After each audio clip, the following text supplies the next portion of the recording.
거룩하시고 존귀하신 아버지 하나님, 오늘도 저희들에게 주님만이 주실 수 있는 영원한 자비하심과 긍휼하심을 저희들에게 부어주시고 저희들은 그 은혜와 사랑을 주님으로부터 얻기 위하여 오늘도 저희들을 이렇게 찾아와 주시고 만나실 때 우리의 영혼을 깨워주셔서 우리도 주님을 찾을 수 있는 종들이 되게 하여 주시니 참으로 감사 영광 주님께 돌립니다.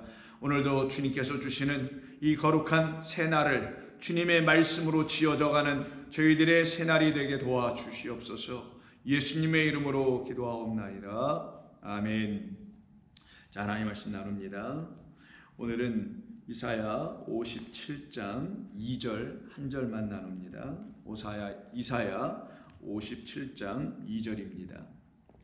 우리 찾으셨으면 함께 읽도록 합니다. 그들은 평안에 들어갔나니 바른 길로 가는 자들은 그들의 침상에서 편히 쉬리라. 아멘.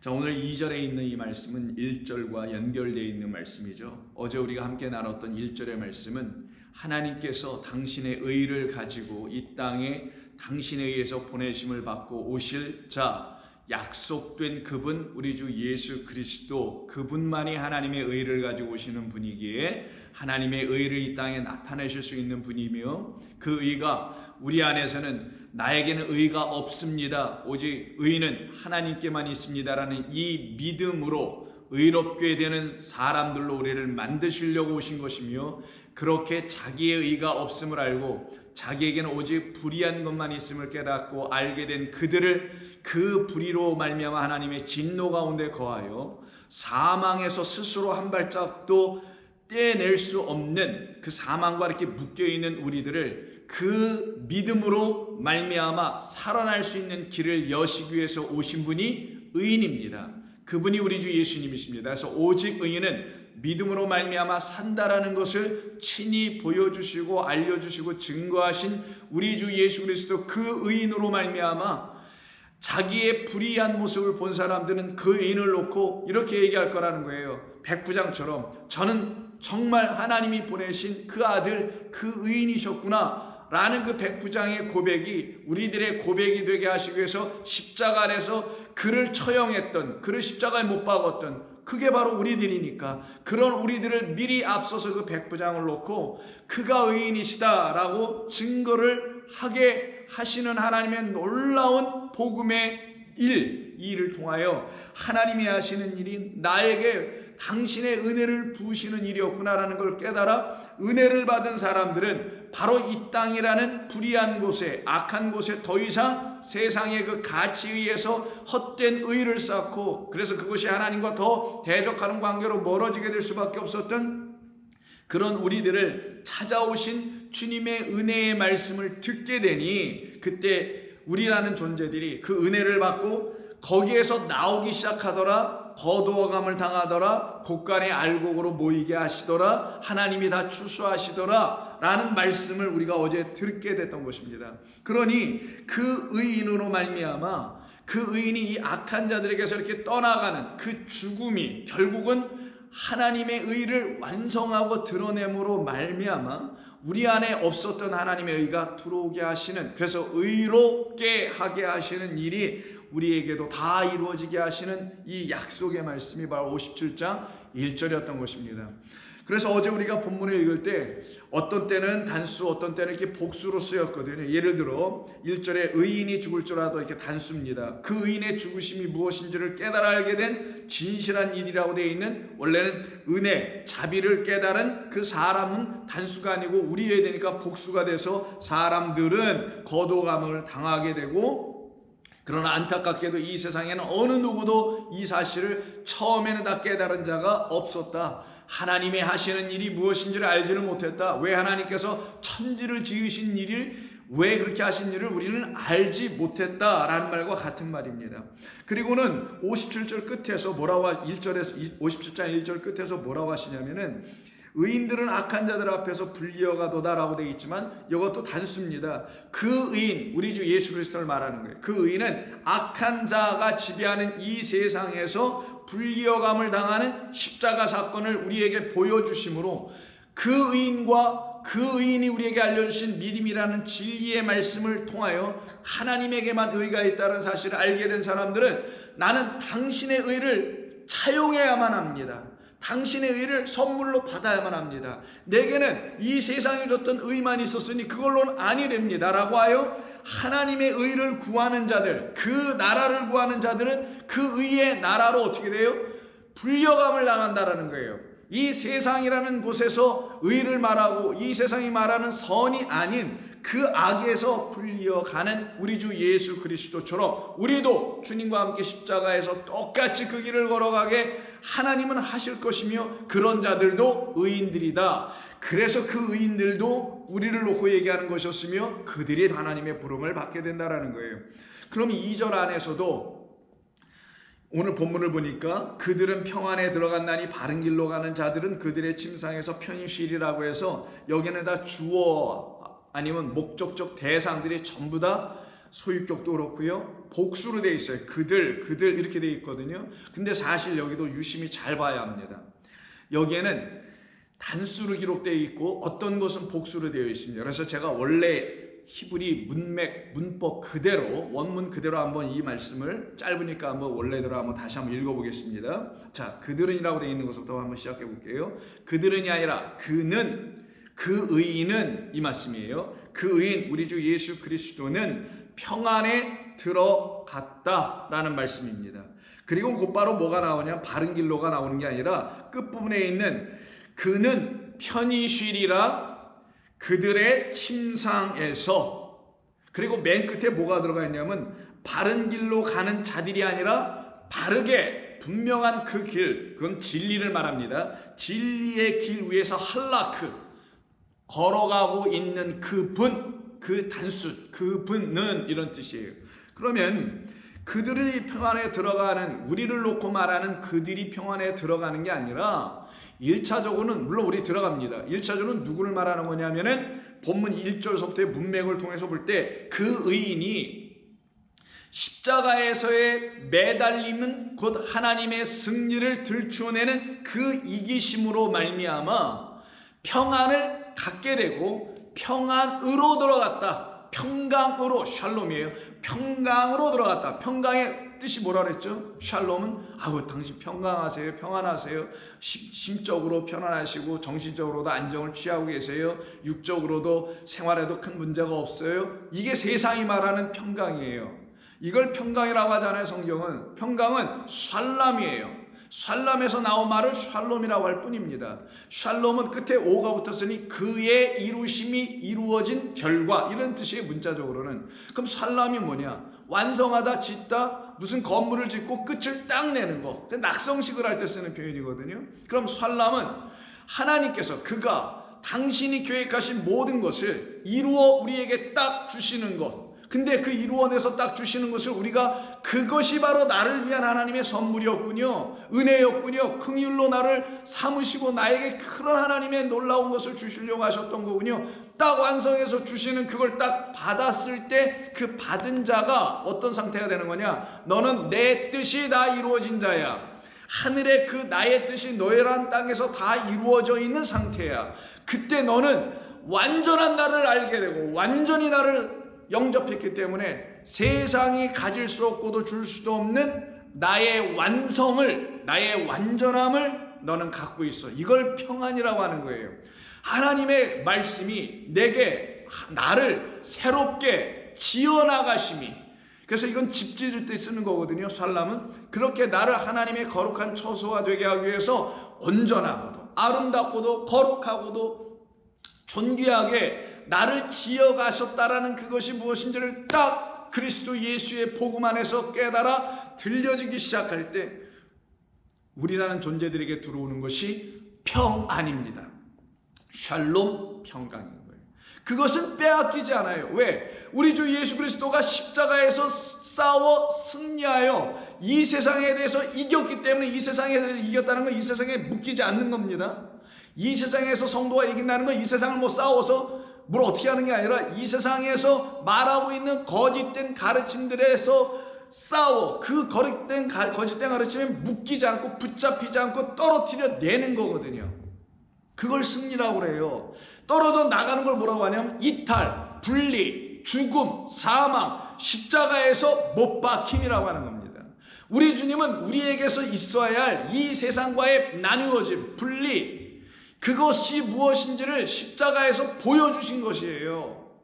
그것을 이루어 주신 거란 말이에요. 친히 하나님을 기쁘시게 하는, 하나님이 원하시는 제물이 되어 드려짐으로, 그게 이렇게 하나님이 기뻐하시는 일이라는 걸 우리에게 알려주려고 친히 제물되어 드려주심으로, 우리에게 있었던 하나님과 분리되었던, 그러나 세상과는 짝되어 있었던 그 나누어짐이라는 죄. 그래서 죄는 59장에서 뭐라고 정리해 줍니까? 이사야 59장에서 오직 너의 죄악이 너희와 너희 하나님 사이를 갈라놓았다고 하잖아요.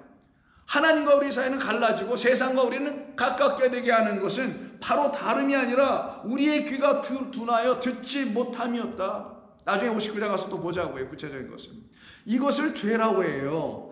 그 상태에 있는 우리에게 주님 의인이 오셔서 하늘의 아버지가 갖고 계신 그 의로우신 사랑의 이야기를, 우리를 의롭게 당신과 하나가 되기에 조금도 부족함이 없는 존재로, 그 엘로힘들로 우리를 만드시기 위해서, 우리를 당신과 같은 존재로, 방불한 존재로 만드시기 위해서 당신의 아들 보내셔서 우리에게 하시는 일. 그러니 그들이 평안에 들어가는 게 아니라 그가 평안에 들어갔다, 그가 완성하였다라는 거예요.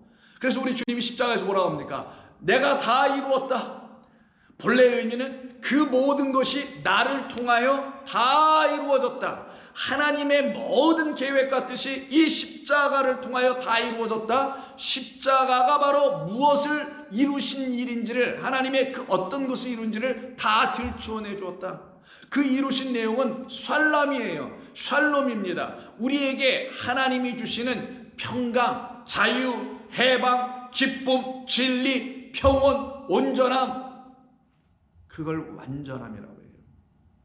그것을 우리에게 이루고 주시기 위해서 우리 주님께서 평안에 들어갔다. 무슨 과정을 통하여? 불리어감을 통하여, 죽음을 통하여. 그러니 우리 주님께서 그 일을 하셨다라는 거예요. 그러면 우리 주님이 정말 평강을 우리에게 주시기 위해서 승리하시고 이기신 분이냐? 맞죠. 우리 주님이 요한복음 16장 32절에서 말씀하시는 걸 들어보세요. 예수님이 떠나신다는 얘기를 하실 때 제자들이 놀라잖아요. 어딜 가시냐고 우리를 두고서 두려워하고 놀람에 빠져있던 그들에게 아니다, 너희들 지금 마음에 근심이 가득하구나 라고 6절에서 말씀하죠. 그러나 실상 진리를 내가 너에게 말할게. 내가 떠나는 것이 너에게는 도부, 좋은 거야. 하나님의 선함이야. 왜? 내가 떠나가는, 십자가에 떠나가면 세상에 붙잡히지 않음이요, 세상에서 떨어져서 하나님과 연합함이요, 그것이 바로 불리어감을 당함이요, 그것이 바로 자유함이란다. 우리는 이 땅이란 유한의 나라, 보여지는 나라, 보이지 않는 영원한 나라를 카피하고 잠깐 우리에게 보이지 않는 영원한 아버지의 나라를 설명해 주게 이 도구일 뿐인 이 세상에 영원토록 묶일 자들이 아니기에 여기서 떨어지도록 하나님께서 우리를 성령을 보내 이끌어내셨던 거야 라는 걸 내가 십자가에서 보여줄게. 그러니 내가 십자가에서 떠나감이, 악에서 떠나감이, 세상에서 떠나감은 세상이 말하는 죽음이 아니라 이거는 생명을 얻는 길이야. 이거는 영생에 들어가는 길이야. 할렐루야. 그래서 하나님의 은혜가 아니면 이것은 너희에게 그 일이 무엇인지를 알게 될 수 없으니 내가 떠나고 아니다, 그러나 보혜사 성령으로 내가 다시 올게. 그리고 그가 죄에 대하여 여에 대해 심판에 대하여 너희들을 책망하여 제대로 다시 가르쳐 놓으면은 나는 너희들을 위해서 이런 일을 하러 온 그 의인이며 이 평안을 왕성한 그 의인이었다는 사실을 알게 될 거야. 그래서 16장 끝에 2절이 이렇게 끝나는 겁니다. 보라, 너희가 다 각각 제 곳으로 흩어지고 나를 혼자 둘 때가 오나니 벌써 왔도다. 이게 무슨 말이겠어? 나 혼자 지금 간다라는 거예요. 그 길로 아무도 안 쫓아오더라는 거예요. 아무도 깨닫는 자가 없다라는 거예요.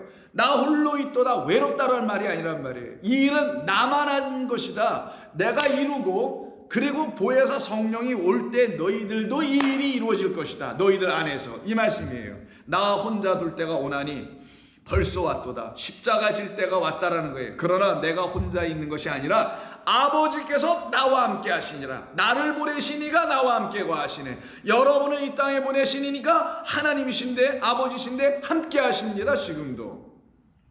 그것을 잊지 않고 그것을 망각하지 않고 그것을 마음에 담고 있는 자들 믿음이 있는 자라고 하는 거예요. 믿는 자만 그 일을 할 수 있는 일이니까.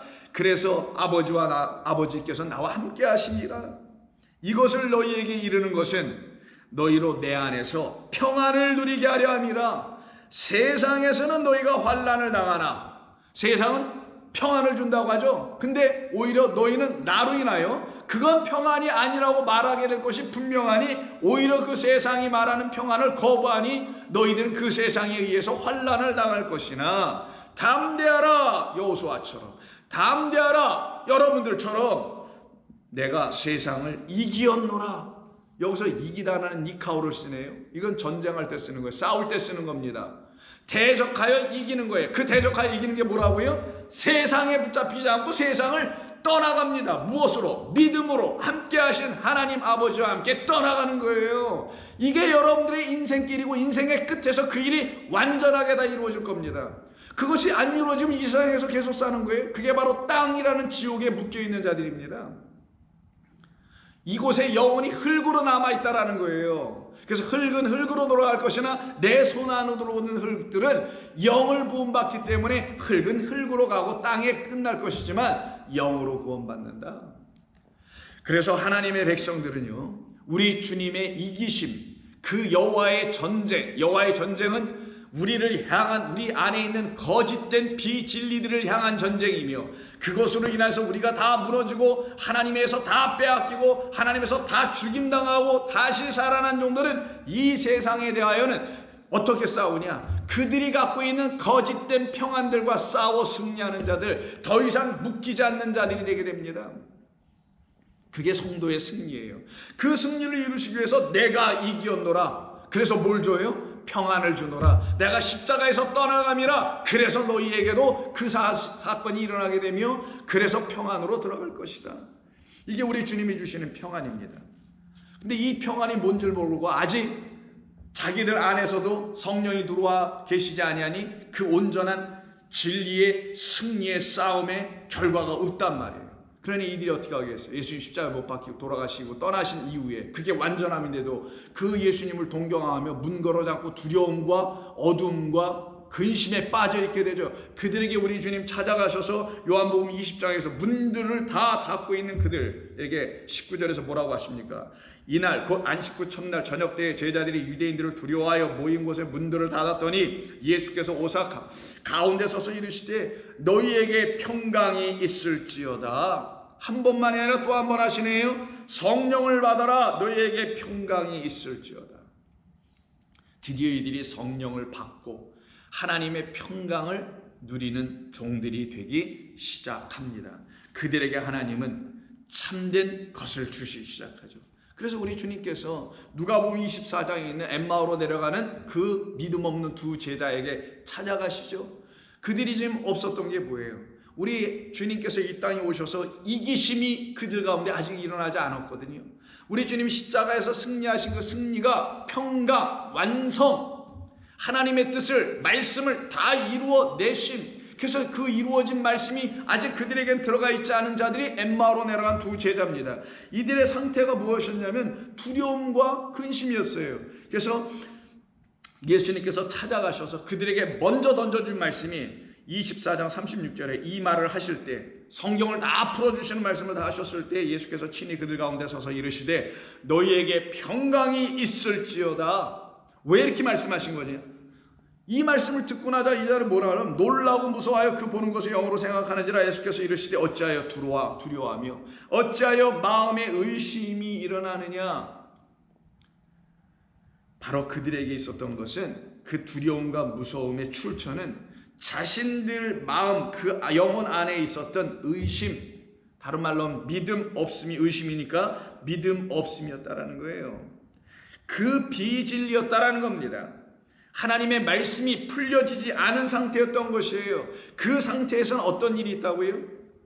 평안의 반대에 불안이 계속되면 불만, 그런 불평, 결국은 하나님을 대적하는 자들로 떨어지게 됩니다. 그래서 이들에게 말씀을 풀어주셔서 진리가 그들 안으로 들어가고 그들은 진리의 영을 갖게 되니 드디어 하나님의 하시는 모든 일들이 맞춰지더라, 이루어지더라, 완성되더라, 샬롬의 상태가 되더라, 정말 평강이 되더라. 여러분, 성도의 이 땅에서 평강이 뭐예요? 하나님 뭘 이렇게 내 삶의 어떤 부분으로 다 이렇게 해결해 주셔서 이제 마음 평안하고 이제 살만하고 걱정 없고, 이건 무사한 일이죠. 태평이고 성대함을 누리겠다는 그런 표현들이고, 그건 이 땅에서 여전히 살아가고자 하는 말 아니겠어요? 그걸 평안이라고 하지 않아요. 성도에게 평안은 하나님이 주신 말씀으로 내 영혼의 쉼을 얻는 겁니다. 내 영혼이 안위함을 얻는 거예요.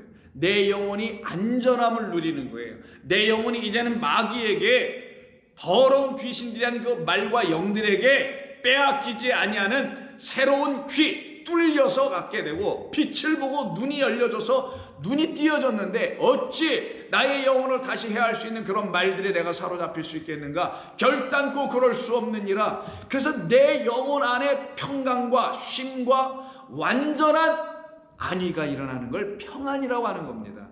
이것이 지금 제자들에게 일어난 거예요. 이런 평강이 세워지니 결국은 어떻게 됩니까? 이들이 엠마오에서 가던 길을 돌이켜 어디로 가요?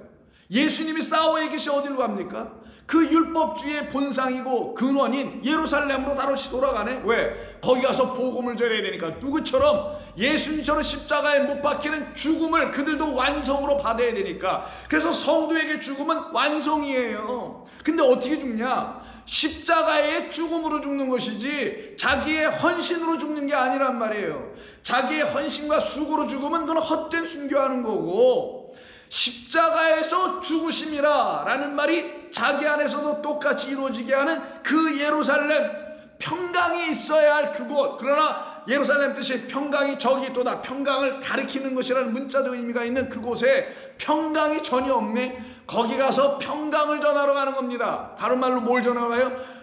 완전한 하나님의 복음의 말씀을 전하러 가는 거예요. 왜? 평강은 완전함이니까. 내가 율법을 폐하러 오는 게 아니라 내가 완전케 하러 왔다고 하시는 말씀을 들어보시란 말이에요. 왜 그런 말씀 하셨는지.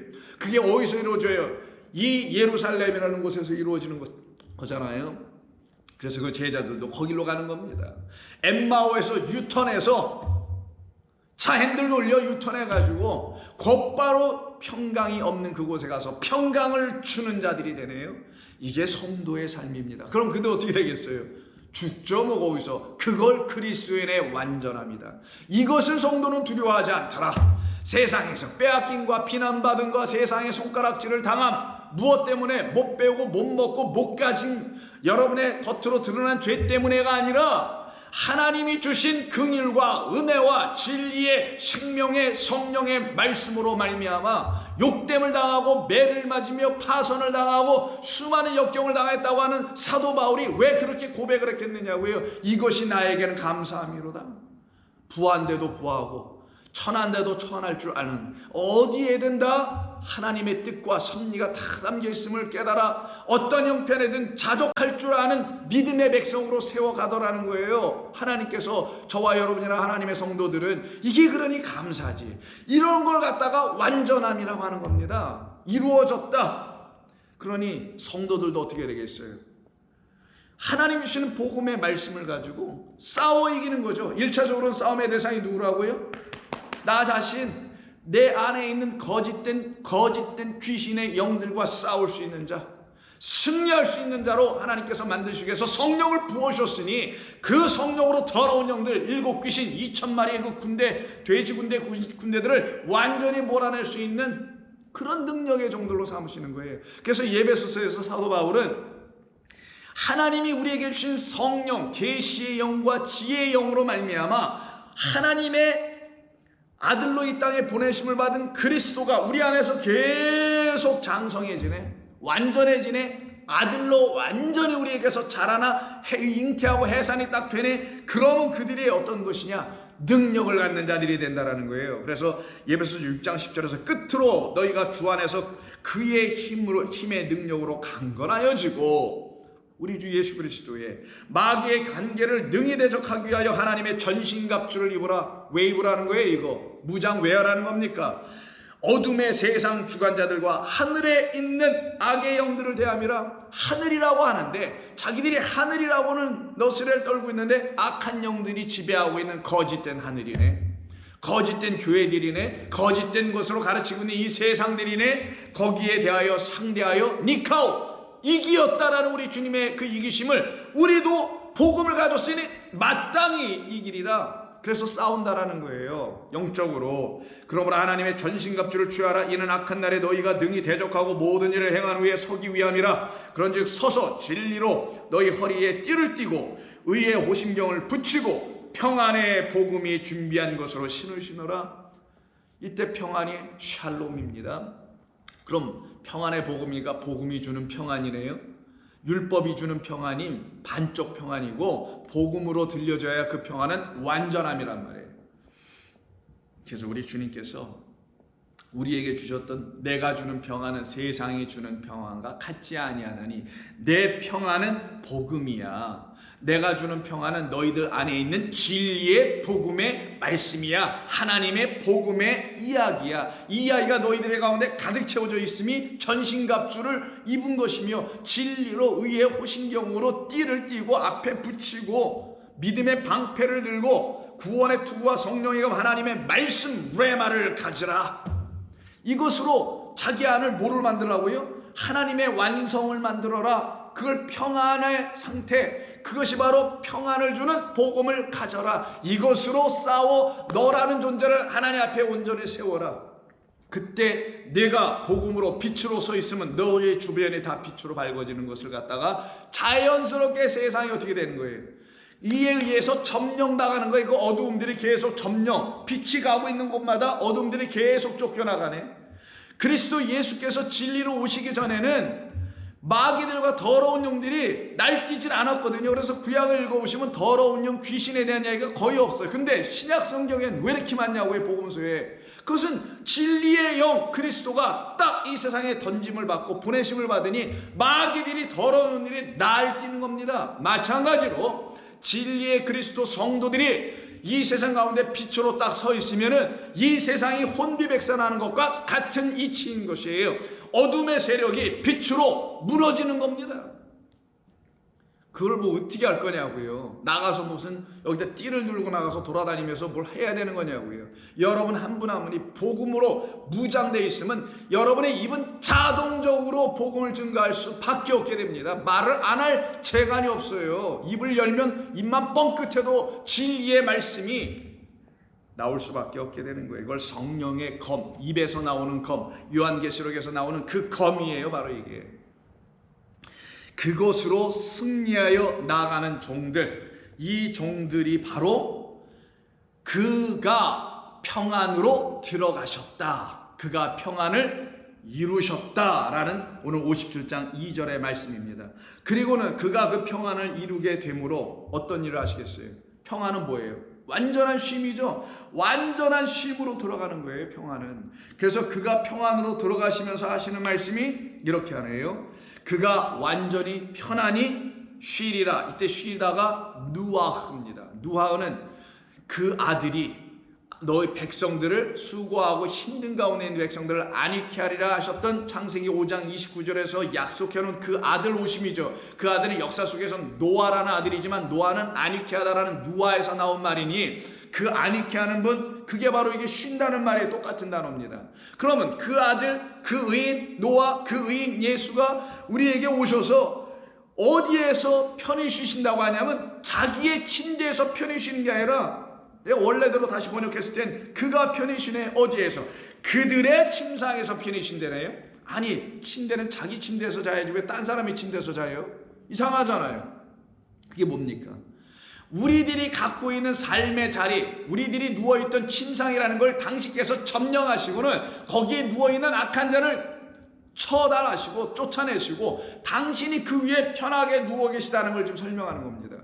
그때 이 침상이 도대체 뭐길래 왜 그들의 침상을 점거하시고 점령하시고 그리고 거기서 누우고 편히 쉬신다는 말씀을 하시는 것인가? 우리가 다음 시간에 나누겠습니다는 그 밑에 있는 7절 그리고 8절에 있는 침상이 또 나옵니다. 이 침상을 말하는 거예요. 이 침상은 음욕을 피우며 바위 틈에서 자녀를 도살하며 높은 산 위에서 침상을 베풀며 거기에 올라가서 헛된 제사, 우상의 제사를 드리고 있는 자들이에요. 그들은 그래서 침상을 날마다 넓히고 있네요. 조그만 트윈에서 더블에서 뭐라고 퀸인가 킹인가 이렇게 넓혀가잖아요. 뭐가 커지면 자기들의 몸집이 커지니까 애기에서 어른이 되면서 점점 침대가 바뀌어지죠. 성경은 왜 침상을 넓힌다고 하냐? 자기 몸집이 율법이라는 것으로 날마다 커지네. 얼마만 커져요? 바늘길을 들어갈 수 없는 자 낙타만큼 커지더라는 거예요.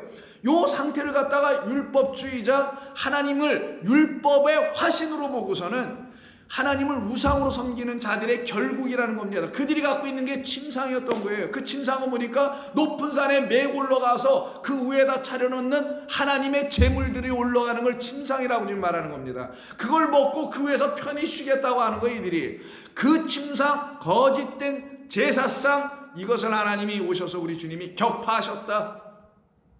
그리고는 그 침상에 당신이 누우셨다. 그럼 여러 가지 의미가 있네요. 당신이 그 위에 들어가는 제물 되신다는 말이 되기도 하며, 그래서 십자가에서 죽으심이고, 그리고 헛된 제사 드리는 걸 끝내게 하심이고, 거기에서 당신의 제물을 갖게 하여, 누구로? 우리들로 하여금. 그래서 우리들이 이제는 새로운 침상을 갖게 되네. 산으로 올라가는 게 아니라 그 성산 말씀의 동산으로 올라가게 되네. 그리고 그리스도 예수를 만나 그곳에서 누워 계신, 제물로 누워 계신 우리 주 예수 그리스도와 함께 영원히 쉬리라 라는 그 말씀을 이루게 하시겠다라는 겁니다. 그래서 그가 편히 쉬리라. 누구의 침상에서? 저와 여러분이라는 그들의 침상 위에서. 한때는 우리가 어떤 침상에 있었다라는 거예요?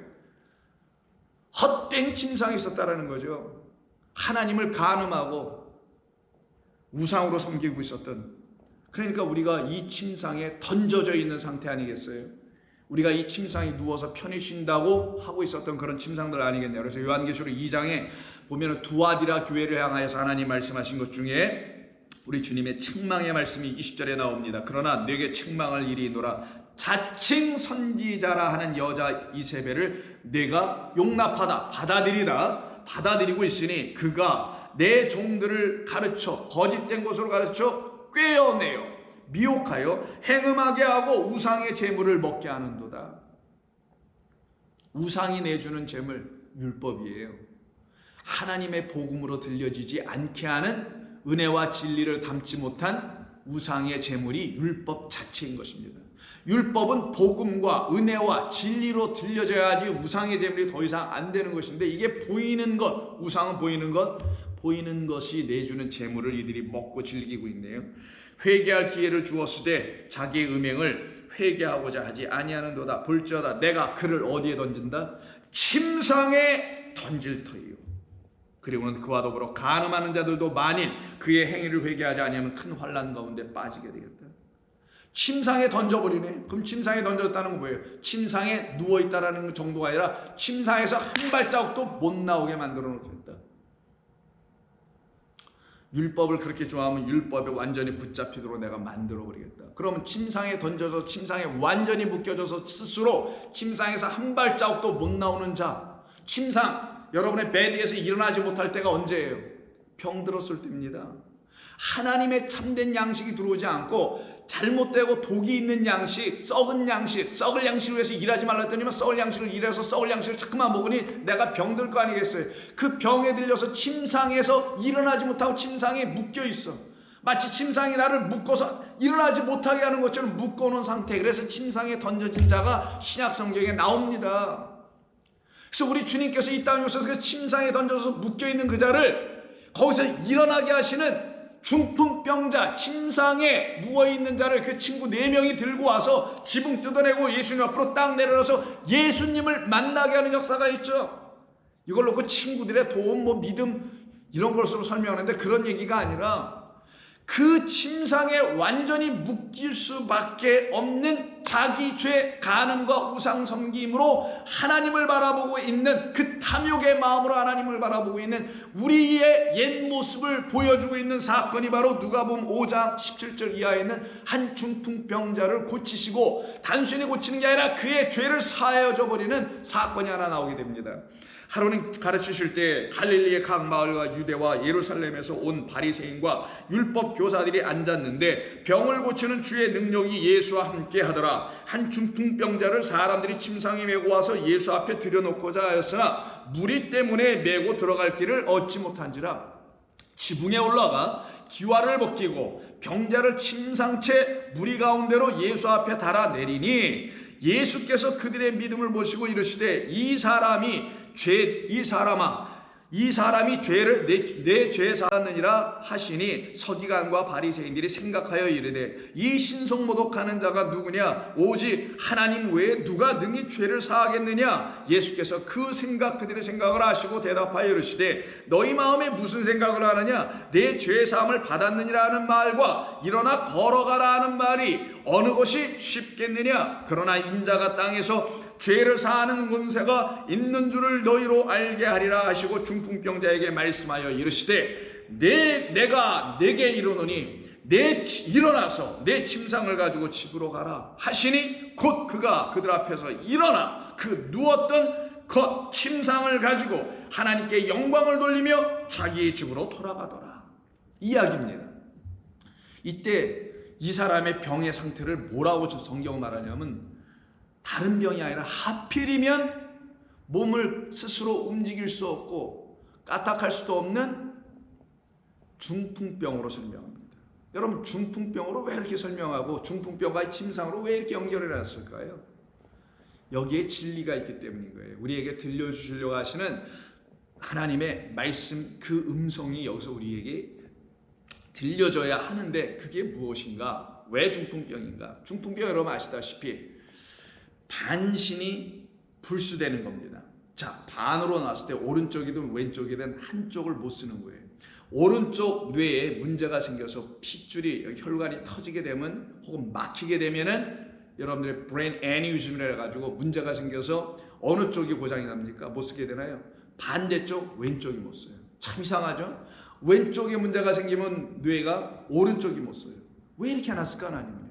참 거기서부터도 우리에겐 진리를 가르치심이 있잖아요. 오른쪽에 문제가 있는 자는 왼쪽이 알 수가 없음. 왼쪽에 문제가 있는 자들은 오른쪽에 뭔가 문제가 있음으로 등장시키겠다. 우리 주님이 이렇게 말씀하죠. 왼손이 하는 것, 오른손이 하는 것을 왼손이 모르게 하라. 오른손이 하는 일이 뭔지를 모르면 왼손 전혀 깨달을 수가 없죠.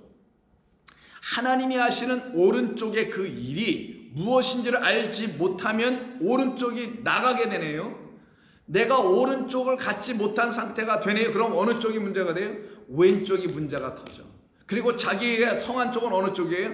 오른쪽이 됩니다. 그래서 나는 오른쪽을 가지고 올바른 진리를 가지고 열심으로 일을 해 라고 하는 거예요. 그런데 반대로 하나님께서 그의 왼쪽을 치셨네요. 너는 오른쪽이 분명히 맞아. 그러니 내가 갖고 있다라는 그 비진리의 왼쪽을 칠게. 그러니 뭐가 살아나요? 뭐가 죽어요? 그들의 오른쪽으로 일했던 그것들이 다 죽어버려서 왼쪽을 치니 오른쪽이 아무 일을 못해. 그래서 결국 하는 게 뭐예요? 나는 내가 생각하는 그 오른쪽으로는 아무것도 할 수 없고 내가 갖고 있다는 건 진리가 아니라는 거 내가 비로소 알겠습니다. 그리고 내가 할 수 있는 게 뭐예요? 오른손이 하는 것이 무엇인지를 모르는 그 왼손으로만 내가 여전히 그 비진리의 것들을 여전히 내가 하고 있는 자였네라는 걸 고백하여 알게 해주려고 중풍병을 주는 것이 1차적인 뜻이고, 두 번째는 중풍이라는 게 뭡니까? 반쪽을 못 쓰죠. 왜 반쪽을 기가 막히게 하나님 못 쓰게 만들어 주셨나요? 이건 하나님의 진리 우리에게 가르쳐 주심이 아닐까요? 모든 거는 진리를 드러내고 있는 거니까 우리가 다 알지 못해서 그럴 뿐이지. 이게 왜 진리일까? 왜 왼쪽, 오른쪽, 반쪽의 상함만 갖게 했을까?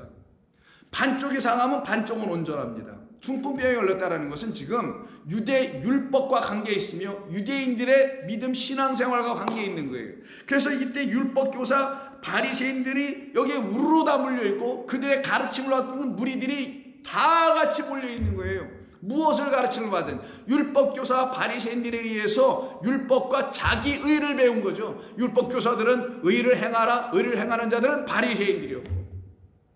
이들의 가르침으로 해서 뭐가 돼요? 지금 반쪽 상태만 돼 있는 것, 반신불수, 반쪽은 지금 온전하지 못한 상태. 이건 완전함이 아니죠. 샬람이 되지 않은 거죠. 평강, 샬롬의 상태가 되지 않은 거예요. 바로 하나님의 말씀은 완전한 말씀으로 우리에게 들어오기 전에는 우리는 무엇을 해도 반밖에는 아는 것이 없고 반밖에는 취하는 바가 없더라는 거예요. 반쪽만 살아있는 상태는 곧 율법은 하나님의 말씀의 전부가 아니라 율법이 또한 들춰내려는 그의 짝인 또 다른 반쪽인 하나님의 복음으로 이 땅에 오시는 그리스도 예수로 말미암아 율법을 다시 들을 때 들려지는 그 은혜와 진리를 담은 율법, 은혜와 진리가 있는 그 율법, 이걸 복음이라고 하는 거예요. 그 율법은 유대인들에게는 은혜와 진리로 들려지지 않은 율법이니 반쪽 율법이며, 이 율법이 그리스도 예수 중간으로 들어오신 분에 의해서 율법이 다 풀려지니 은혜와 진리가 이젠 드러난 율법. 그래서 율법과 은혜와 진리라는 복음이 이제는 반쪽이 하나가 되는, 반세겔이 하나가 되어 한 세겔이 들려지는 것과 마찬가지로 하나로 완전히 들려지지 않은 상태를 중풍병에 걸린 것이며, 그리스도 예수를 만날 때 누가 이 중풍병에 걸려서 침상에 던져진 상태, 즉 율법만 듣고 율법을 우상으로 하나님을 바라보게 하는 가르침으로 잘못 듣게 되어 하나님을 간음하고 우상 숭배로 섬기고 있는, 그래서 침상에 묶여서 한 발자국도 스스로 일어나지 못한 그 죽음 가운데, 죄악 가운데 있는 그 사람이 예수님을 만나네요. 누구를 만나요? 복음, 은혜와 진리를 가르쳐주는 율법을 완성하러 오신 그분을 딱 만나니 이가 어떻게 되겠어요? 침상에서 일어나는 게 마땅하죠. 그가 더 이상 중풍병자로 반쪽만 성한 사람으로 열심히 자기의 의, 그러나 반쪽이야, 그래서 불의한 모습으로 더 이상 살아가게 하지 않도록 우리 주님 앞으로 그가 내려지더라. 우리 모두가 주님 앞으로 전부 다 내려지더라. 할렐루야. 이것이 하나님의 은혜올시다. 이 하나님의 은혜 이야기가 저와 여러분의 영혼으로 뚫고 들어가지 아니하면 우리는 매일매일 헛된 삶을 살게 됩니다. 매일매일 헛다리 짚고 사는 거예요. 그게 바로. 근데 이가 우리 주 예수 그리스도 앞으로 내려지네요. 율법을 통하여 예수 그리스도를 드디어 만나게 됐다라는 거예요. 바리새인 율법사들이 가르친 율법만 듣고 있다가 드디어 우리 주 예수 그리스도 복음을 딱 만나게 되니 그에게 어떤 일이 벌어지겠어요?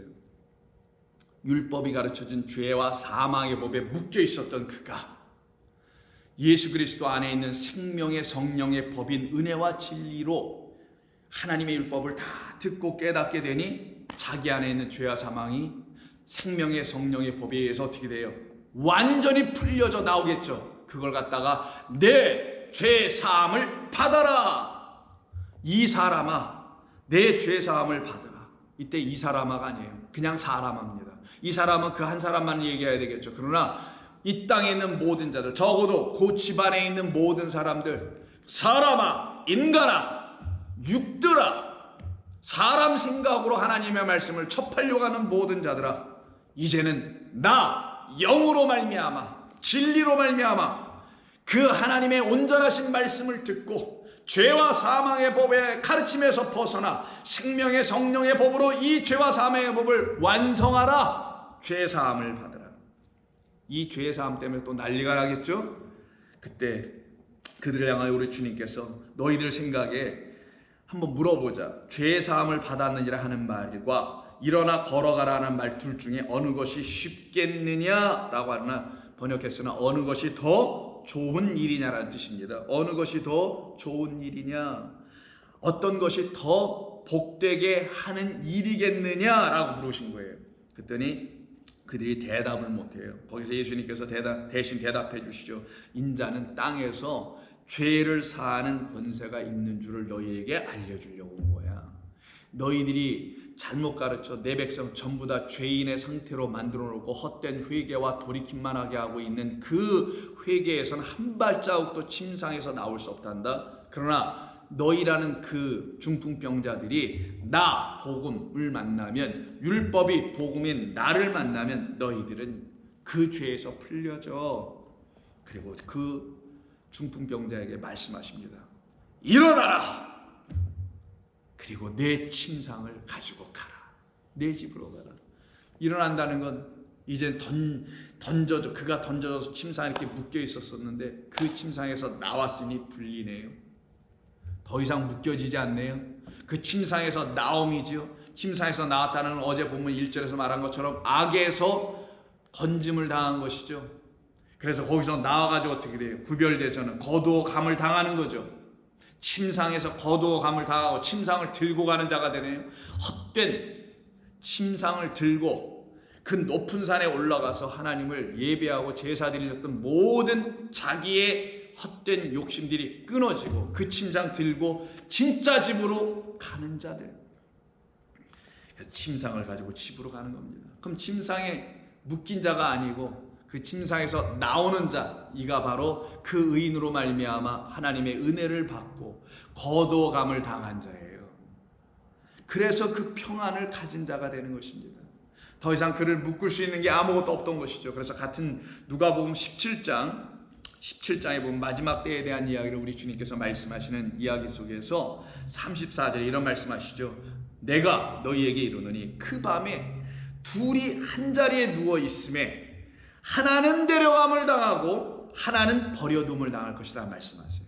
둘이 한 자리에 누워 있어요. 두 사람이 한 자리에 누워 있으니 같은 침대에 누워 있다라는 거죠. 근데 같은 침대, 같은 율법이지만 어떤 사람은 율법에 계속 묶여 거기서 잠을 자고 죽은 상태가 돼 있을 것이나 어떤 사람은 거기서 깨어 일어나 주의 음성 듣고 깨어 일어나 그 상에서 나오더라는 거예요. 이때 자리가 침상입니다. 풀리네라는 단어거든요. 그 침상, 그 자리, 그가 누워서 죽어 있었던 그 자리, 잠만 자게 하였었던 그 자리, 사망 가운데 있겠던 그 자리에서 나오더라. 어떤 자는 나오고 어떤 자는 못 나오네. 하나는 데려감을 당하고 어디로부터? 이 악으로부터, 율법을 잘못 가르쳐서 거짓된 말들로 갖게 하는 그 악으로부터 나오게 하고 하나님의 영원한 곳간 나라로 들어가게 하더라. 두 여자가 함께 맷돌을 갈고 있음에 하나는 데려감을 얻고, 맷돌 아시잖아요 여러분 무슨 뜻인지. 헛된 수고를 하는 것이죠. 거기에서 나와, 그 맷돌 돌림에서 나와 하나는 버려두고 하나는 데려감을 당할 것이다. 이것이 우리 하나님께서 하시는 일이다 라는 것을 깨달아 알지 못할 때에는 그들에겐 쉼이 없습니다. 그래서 우리 주님이 마태복음 11장에서 또 한 번 보죠. 수고하고 무거운 짐진 자들아 다 내게로 오라. 내가 너희를 편히 쉬게 하리라. 당신이 편히 쉬게 하리라. 왜? 내가 지금 너희들의 침상을 점령해서 그 침상에서 내가 누워있잖아. 나와 함께 편히 쉬리라. 나는 마음이 온유하고 겸손하니 나의 멍에를 메고 내게 와서 배우라. 그리하면 너의 마음이 쉼을 얻을 것이라. 내 멍에는 쉽고 내 짐이 가볍기 때문에 쉼을 얻는다고 말씀해 주시죠. 그래서 오늘 57장 2절에서 그들의 침상에서 편히 쉬신다를 말이 나오는 거예요. 누가? 당신께서 우리에게 오셔서 우리의 침상을 제거해버리고 그 침상을 당신의 온전한 침상으로 다시 바꿔주셔서 그 침상을 우리로 갖게 하고는 그곳에서 하나님께서 우리에게 무엇을 주시냐? 참된 기쁨, 평안, 쉼, 감사, 노래, 찬양, 찬송, 영광, 영화, 성도에게 주신 하늘의 가치들이 그에게 풍성히, 하늘의 복된 것이 풍성히 차고도 넘치게 하나요? 그래서 시편 63편 5절에 이런 말씀을 하죠. 골수와 기름진 것을 먹음과 같이 나의 영혼이 만족할 것이라. 어느 침상에서 헛된 재물 드렸던 그 식탁, 그 침상에서가 아니라 하나님이 주신 그 주님이 누워 계신 그 침상에서 내 영혼은 만족할 것이라. 나의 입이 기쁜 입술로 주를 찬송하되 내가 나의 침상에서 주를 기억하며 새벽에 주의 말씀을 작은 소리로 읊조릴 때에 하오리니. 여러분 이런 경험 있으시지 않아요? 새벽에 눈을 떴을 때, 아침에 눈을 뜨셨을 때 먼저 주님을 먼저 생각하게 되는, 뭐 매일매일 그러시면 좋지만 그러지 않더라도 그럴 때가 있잖아요. 그게 바로 여러분 안에 주의 영이 말씀으로 찾아오시는 거거든요. 그래서 그들은 말씀으로 주님을 그들의 침상이 아닌 주님의 침상이 되어 있는, 그러나 그것이 자기들의 침상으로 선물로 주어진 그 침상에서 누워 잠만 자는 자들이 아니에요. 율법으로 죽어있는, 깨어 기도하며 감사하며 찬송하더라. 시편 거의 끝부분에 있는 149편 4절에서 보시면 여호와께서는 자기 백성을 기뻐하시며 겸손한 자를 구원으로 아름답게 하시도다, 이렇게 구원받습니다. 그리고 그 구원받은 성도들은, 은혜 받은 성도들은 영광 중에 즐거워하며 그들의 침상에서 기쁨으로 노래할지어다. 그들의 입에는 하나님에 대한 찬양이 있고 그들의 손에는 두 날 가진 칼이 있도다. 양날 선검. 그 양날 선검으로 뭐예요? 이게 말씀의 검, 영과 혼과 골수를 쪼개는 검. 한쪽에는 율법의 날이요, 한쪽에는 복음의 날이더라. 율법으로 배임을 당하고 복음으로 완전히 봉합이 되네요. 이게 하나님이 하시는 일입니다. 그 일이 성도 한 사람 한 사람에게 이루어질 때 그들은 드디어 하나님이 말씀하신 그 완전한 쉼으로 들어가게 됩니다. 그러니 그들을 그렇게 인도하시는 평강의 주로 이 땅에 오신, 내가 평안으로 들어간다, 너희도 내 양들이니 따라 들어와라, 그리고 내가 너희들의 침상에서 편히 쉬니 너희도 나와 함께 쉼을 얻으리라. 무엇을 먹으며? 내가 너희에게 뭘 주어? 꼴을 주어 먹고 마심으로. 그래서 그가 바른 길로 가는 자가 되신 거예요. 바른 길로 가는 자들이 아니라 그가 바른 길, 반듯한 것에 딱 세워져 그 할라크 걸어가고 계시니 우리도 그를 따라가겠죠. 그러니 다른 길을 쫓지 않아요. 악인의 길 쫓지 않고 의인의 회중에 서는 자들이 되겠죠. 그래서 시편 1편 봅니다. 복 있는 사람들은 악인들의 꾀를 따르지 아니하며 죄인들의 길에 서지 아니하며 오만한 자리에 앉지 아니하고 오직 여호와의 율법을 즐거워하여 그의 율법을 주야로 묵상하는도다. 그는 시냇가에 심은 나무가 철을 따라 열매를 맺으며 그 잎사귀가 마르지 아니함 같으니 그가 하는 모든 일이 다 형통하리로다. 악인들은 그렇지 아니하며 오직 바람에 나는 겨와 같도다. 그러므로 악인들의 심판을 견디지 못하며 죄인들이 의인들의 모임에 들지 못하리로다. 무릇 의인들의 길은 여호와께서 인정하시나 악인들의 길은 망하리로다. 우리는 어느 길을 걸어가고 있나요 지금요? 우리 주님께서 우리에게 오셔서 만들어 열어주시고 뚫어주신 그 길, 의인의 길, 그 길에 모여있는 사람들, 길가가 아닌 그 길 가운데 있는 사람들, 그걸 하나님의 회중이라고 합니다. 그 안에서 우리 주님이 주시는 의와 우리 주님이 주시는 평강이라는 완성하신 모든 일들이 여러분 안에 가득 채워짐으로 세상이 주는 쉼이 아니요 세상이 주는 거짓된 평안이 아니라 하나님이 주시는 영원한 그 나라의 쉼이 여러분 안에 흘러 넘치기를 주의 이름으로 부탁합니다. 기도하겠습니다. 좋으신 아버지 하나님 감사합니다. 오늘도 저희들에게 주신 말씀이 우리들의 영혼을 다시 흥왕하게 하시고 번영케 하시며 장성하게 하신 줄로 믿습니다.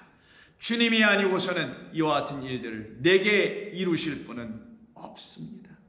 오직 주님만이 이루셨으며 지금도 이루고 계시며 그래서 외롭지 아니하며 홀로 우리가 있지 아니하고 주님과 함께 동행하는 모든 자들의 길은 완전함을 향하는 온전하고 반듯한 길인 줄로 우리 주님께서 가르쳐 주심을 믿습니다.